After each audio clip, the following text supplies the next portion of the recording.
Okay. Good morning. This is Glenn Greenidge with Tom Pope, and we're going to have a little conversation about supporting small businesses in this coronavirus era, and small business in general. Um, so one of the things that I'd like to start off with is that there are quite a few offerings that are coming out. Um, Not all the detail that we need at this point in time, but at least Small Business Services is actually coming out with, they have a grant and a loan fund. So the grant is for employee retention grant. So they're actually giving small businesses of less than 5 people the ability to get some employee relief. Because of course, if you've got to cut down because you're not open or you're only doing takeout for restaurants, for example, you're not going to need the full staff. You're not going to need the wait staff, uh, um, the full cleaning staff in terms of the tables and so forth.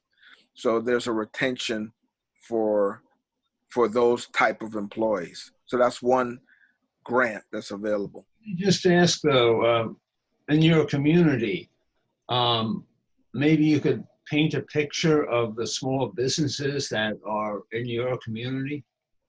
Well, in my district, in Suffern Boulevard district, there are uh, mostly two main restaurants. There are a couple other smaller restaurants that are going to remain open, but we have a Chinese restaurant. Um, we have a Spanish restaurant, serves Spanish food. We've got um, no, not Ecuadorian, Guatemalan. We've got a Guatemalan food shop. We've got a Colombian, and then another Beijing dumpling house. And That's then, the restaurants. What other small businesses would you say are in the area? well, there's we've got a stationery store. We've got a small business center. We've got Kiko's. We've got lots of phone. Where you can pay your phone bill at. We've got dollar stores. We've got a bar. Now, Dunkin' Donuts. what you're describing are small, very small businesses. And I think we have to sort of paint the picture of what is a small business, because we've had some problems from a larger government in funding that are classifying small businesses, which are really very large businesses. Um, what is the definition of a small business? How many employees? I would say under 5 employees, and I would say under 250,000. Um, Although, depending on who you talk to, that might be a low number, but 200, it's either 250 in profits or revenues. So, depending on how you look at it, I would say that would qualify as a small business. Isn't it a bit unfair that these businesses are categorized with small businesses that have like 100, 500 people more? Well, yes, it is. And that's why I think the definition is so gray. And that's why I think that part of what's coming out needs to be a little bit more defined. We've got, so the employee retention grant. So that's a grant. And then there's a small business assistant continuing loan that's available, and supposed to be low, very low interest rate. So that's going to be available for businesses who've lost 20% 25% of their income. So again, the what there is kind of like a look back. So over the first 3 months of last year compared to this year. So that would be the comparison they use for the 25% reduction in revenue. So those are two things that are set up by Small Business Services, and then you've got the Small Business Administration, which is the federal government, which is looking to create some grant assistance programs as well. So that's part of what is being negotiated in Congress now. Now, I went to the Small Business Association, SBA, the website, and I was a little surprised to see one of their recommendations about stopping travel for their employees going to conferences. Right. Now, the average very small business has no one that's going to conferences.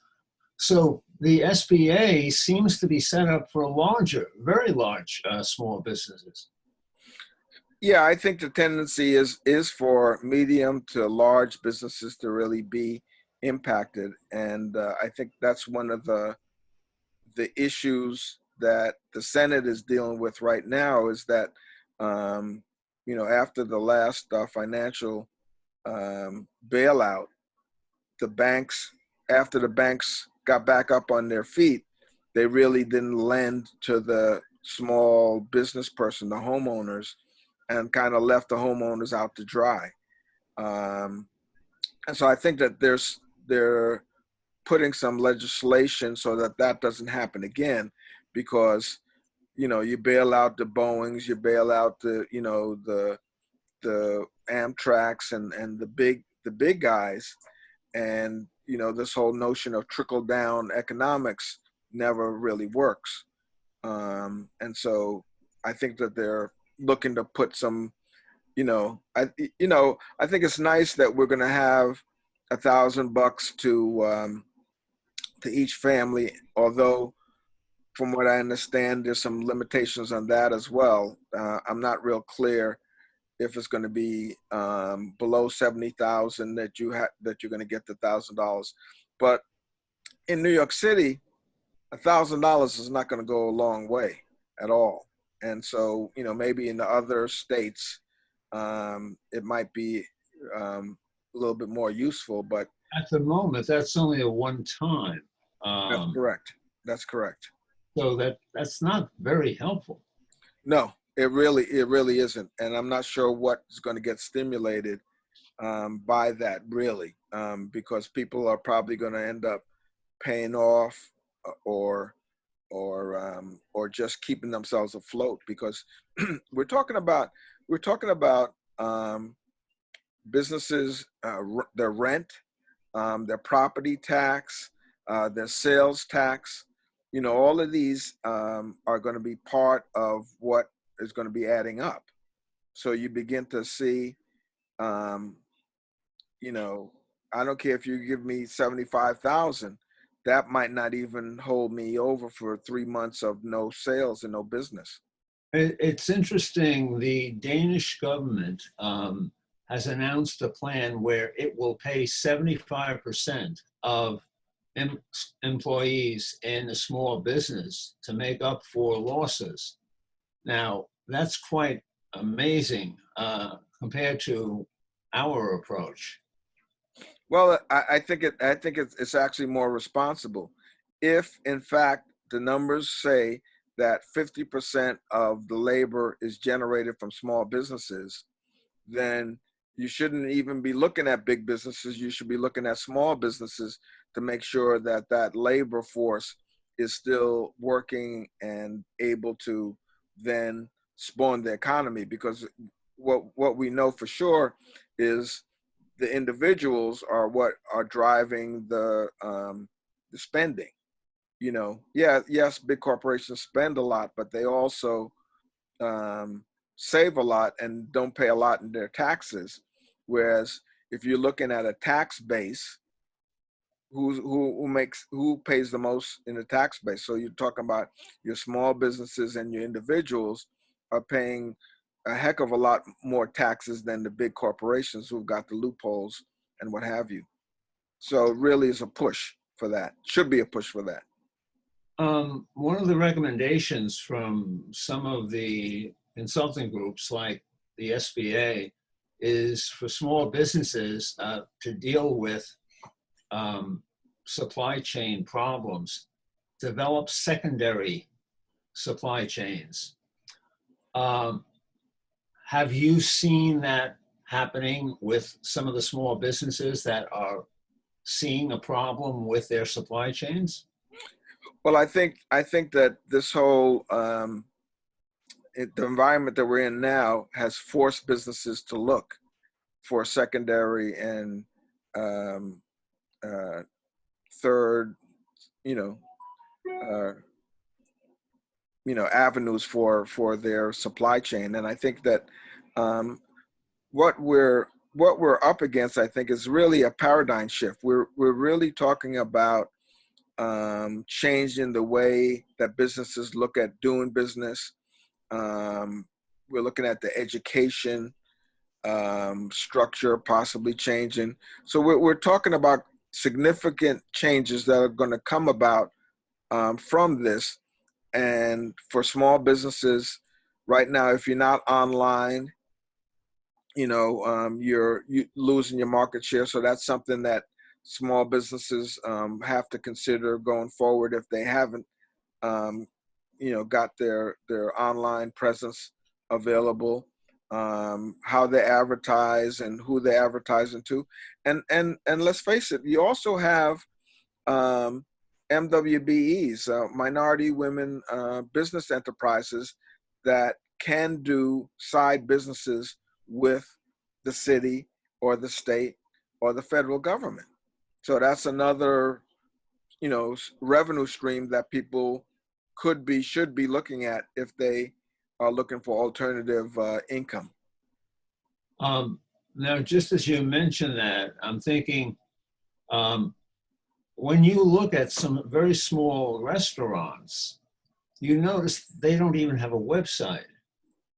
So if we're gearing to go online, it would become very important for a small place that even takeout to have some kind of a website.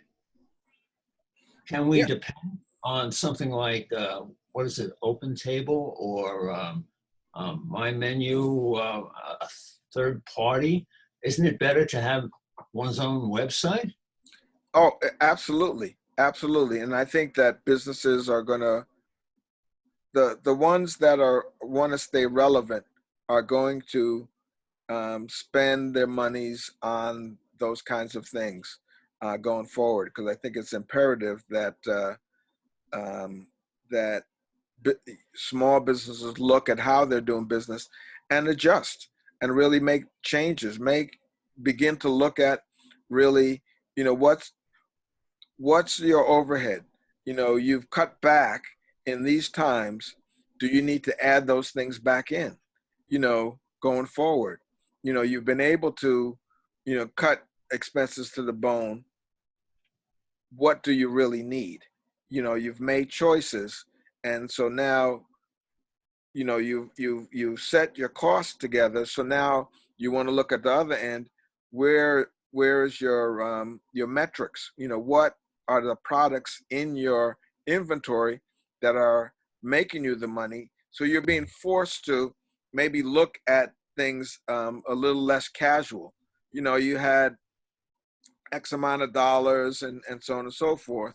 But now when push come to shove, you want to know what specifically is bringing in, the profit margins.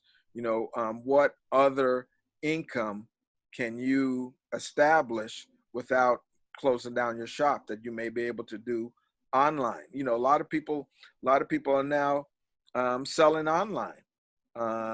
So why, as a small business, wouldn't you think to do that or want to do that? Because there may be something that you have or that you have access to that you're not selling in your store that you can sell online that would still create money. So I think this we're talking about a paradigm shift in how business is done, and then in order to stay relevant, you as a small business are going to have to adapt and look for ways of keeping the money flowing. Well, let's see. What would you say in closing on the topic? The closing on the topic is to make sure you keep up with Small Business Services (SBS), their website. Go to their website and find out about the business assistance programs that they have specifically around the coronavirus.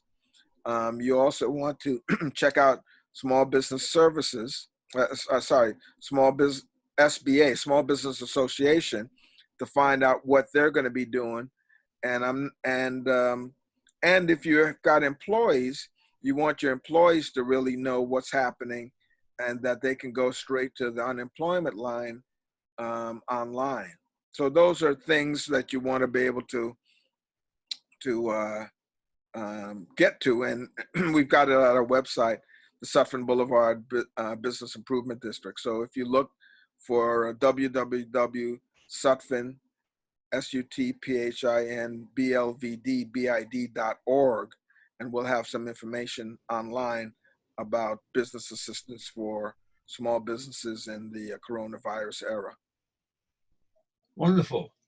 Once again, if you like what you see here, contact us on our Facebook page. All righty.